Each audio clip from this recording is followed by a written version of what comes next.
Hey guys, it's Christie with the Social Easel, and today we are going to go over some color wheel and color mixing basics.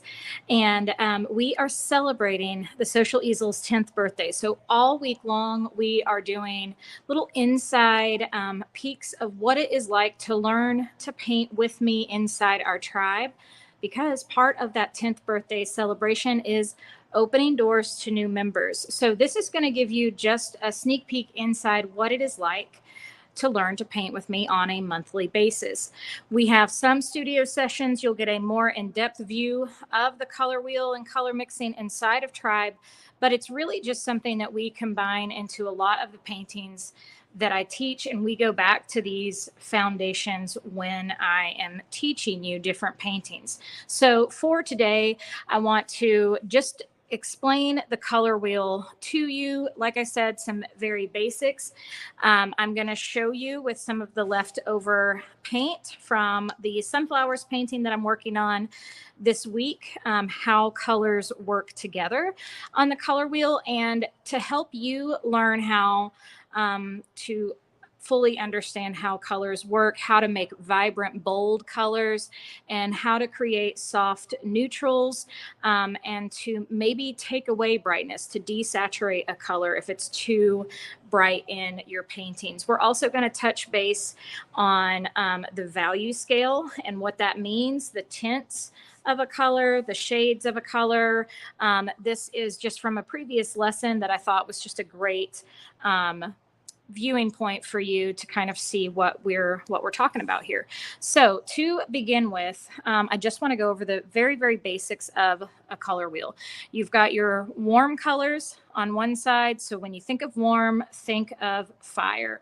You've got your reds, your red violets, red orange, orange yellow, and then it kind of stops right here. And if you forget, it even has a handy little guide that tells you those are your warm colors this way. So red, violet, all the way over to yellow. And then on the other side, our cool colors start, which is our yellow, green, all the way to violet.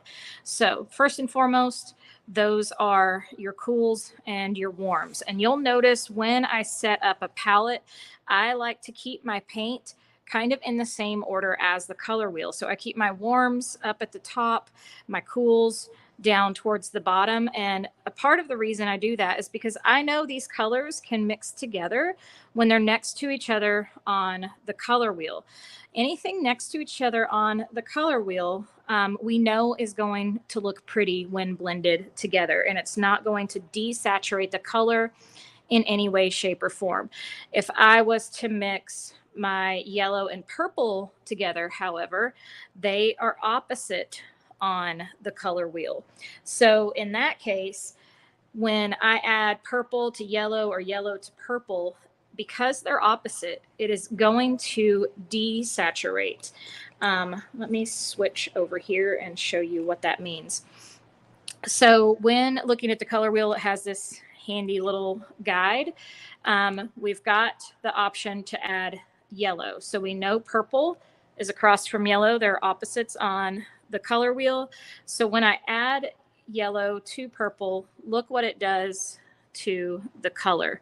It takes it from purple and kind of turns it into a brownish mustardy color. So what that is doing when you add opposites, it desaturates. And you're going to see the same thing here in my examples. So you can see yellow and purple on their own, and then what happens when they're mixed. Same with red and green.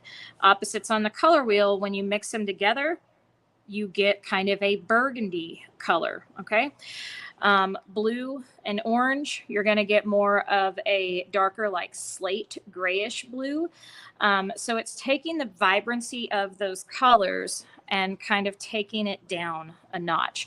And that doesn't mean that's a bad thing. I just want you to understand how the colors work together. Sometimes we want toned down versions of these colors, and you may not think of like this mustard as like, oh, well, that's not a very pretty color, but it depends on the situation, right? Because when you see this color in a painting like this, all of a sudden it becomes very pretty, right? That mustard color that we see back behind here as some of our shadows of our sunflowers, instead of the very bright and vibrant yellow.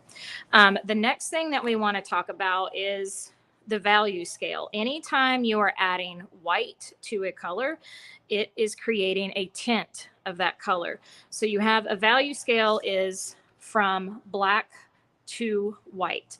So on the value scale here, this is 100% black, value 1, all the way to 100% white on value 10. And then obviously everything in between is the gray scale. So even though this is in a gray scale, we can do the same thing with color. So we can go from our very, very darkest blackish blue all the way to our very lightest white blue. Okay, so a very, very pale version. And look at all those colors that you get in between just from your shades, which are with black, and your tints, which are with white. This is going to help create a lot of contrast and depth in your paintings by utilizing the value scale and making sure that you have variations of lights and darks in your painting. If everything was in the gray scale, the painting would look very muted, very boring, and it wouldn't have a lot of appeal to it. So that is where value comes in with your paintings. And then I'm not going to go over these extra things on here. I'm actually going to just show you some different mixing of colors and what it does. So keeping in mind, I've got my warms up here, my greens, my cools, and I do have white and black also. So let's flip the page here. Let me find a blank page. And this is one of my favorite things to show you, especially with greens and reds, because sometimes when we're painting with greens, this is a dark green and a light green. I'm just gonna mix them together for the sake of this. It's a nice, pretty, basic green, right? Sometimes we have green that is just too bright. We want it to be more realistic, like if you're like painting a vase of flowers, for instance, like what I'm doing in this class that I'm teaching. So let's say I want to make this darker and it's just a little too bright for me. I'm going to take a little bit of red because it's on the opposite side of the color wheel. And when I mix those with that, it's going to tone down that green. And depending on the ratio that you put in there, this is obviously more dominant red. So it's going to create like a berry color. As I come over here and I've got less red and more green, it's just going to slightly tone that down a little bit and make it not as bright, more of like maybe an army green. So hopefully you can see that transition. Same thing with red though. Let me just use this palette knife to scoop a little bit of red over here. This red is very, very bright. Let's say I'm painting like a red barn. Yes, the barn is red, but is that a very realistic color for it to be that bright of a red? Probably not. And then like, what about where the shadows are? How would you create a darker part of the barn where the shadows are? You'd take a little bit of your green with that red, and look what happens. I'm just going to tone that red down. So now it's no longer so vibrant. It's a little bit more muted. So you can think of like a couple different words for it. It's going to mute down a color. It's going to desaturate a color. It's going to take the vibrancy away. This is what happens when you are doing opposites. Same thing here. I could come back and add more to that. And you could go just like you saw with the value scale. You could make all kinds of combinations of reds and greens mixed together. But that's what's going to happen to them when you mix opposites. So obviously the same would be true for our yellow. This is just straight yellow out of the bottle. But if I take a little bit, right, it doesn't take much, but if I take a little bit of purple and add that in there, it's no longer super bright, it's going to tone it down a little bit. And now we've got more of a mustardy golden yellow. And again, the more you add to it, the more it's going to take away that yellow color and meet somewhere in the middle. But this is a great way for you to utilize using complementary colors in your artwork. So this, again, straight out of the bottle. And then once we've added a little bit of its opposite to it, it creates a toned down version. Okay. Now let's move on to colors that are next to each other on the color wheel. I know that this red and this red violet can all mix together because they are next to each other. Even this purple and red can, because they're analogous. They're all next to each other on the color wheel. And what we're going to get by playing with these colors a little bit, we've got straight red. We've got, this is like a plum color. And then of course we have our purple. Any of these colors are going to blend together. They're going to stay vibrant. They're going to be pretty. And we can just kind of see what happens when we mix.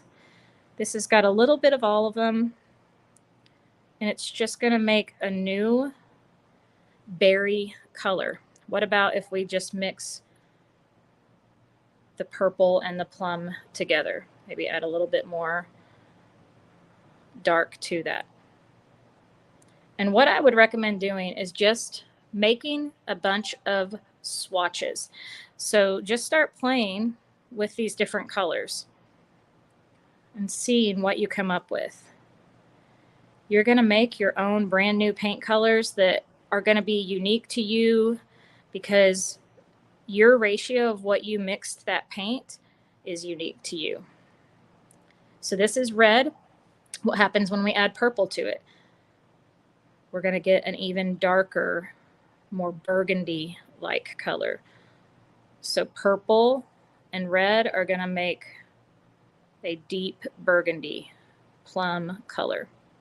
So if you didn't have plum in a bottle, you could make your own by mixing purple and red. And then sometimes it's just fun to see what happens. I've got purple in here, right? A little bit of plum. I've got this teal. What's going to happen when we add those two together? They're not quite opposites on the color wheel. They're going to look really pretty next to each other. But think of teal as blue, right? So what's going to happen when we mix them together? Blue and red make what? Purple. So we're probably going to get a pretty shade of purple if we mix these together, maybe a bluish purple. So let's just see. Teal and purple. Sometimes it's a little deceiving to see a color as you're mixing it, and all you're thinking is that was teal and purple mixed together, and that's what you see. But then when you take this swatch, let's add a little bit more teal in there, and you separate it from this, and you just come over and play with these different colors. Let's blend that together a little bit more. Now you've got this very subtle, almost grayish blue, lavender-like color.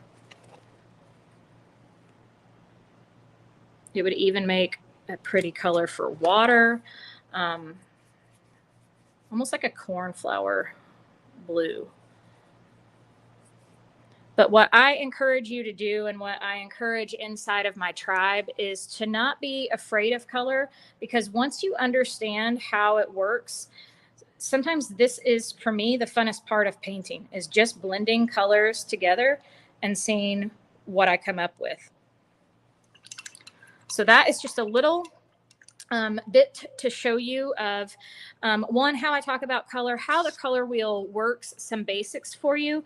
And if you enjoyed this quick lesson, this is kind of an overview of what you can expect inside of Tribe. You'll learn these mini lessons with me in the group, in addition to learning step-by-step paintings as well. And we are open right now. You have until October 10th to become a member. And I just want to share a little bit with you about what you can expect inside of Tribe. So this is where I teach all of my live paintings each month. I do this inside of our private community.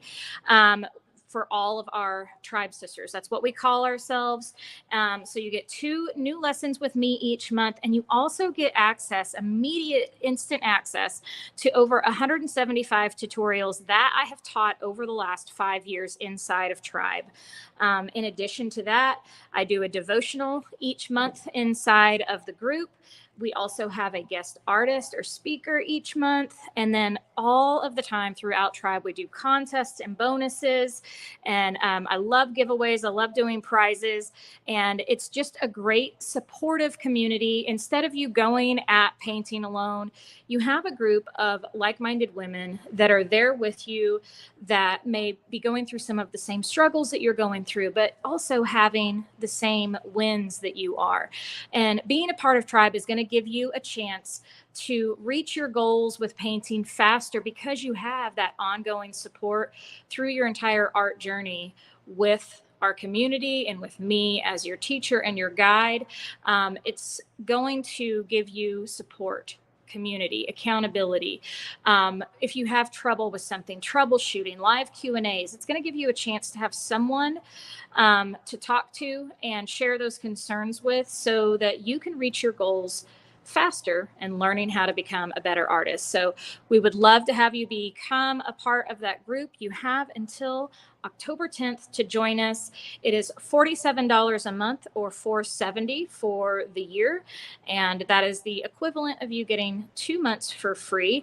And all of the information and all the details about what Tribe has to offer is inside the link with this video. So we look forward to having you, and I hope you enjoyed this lesson. Bye.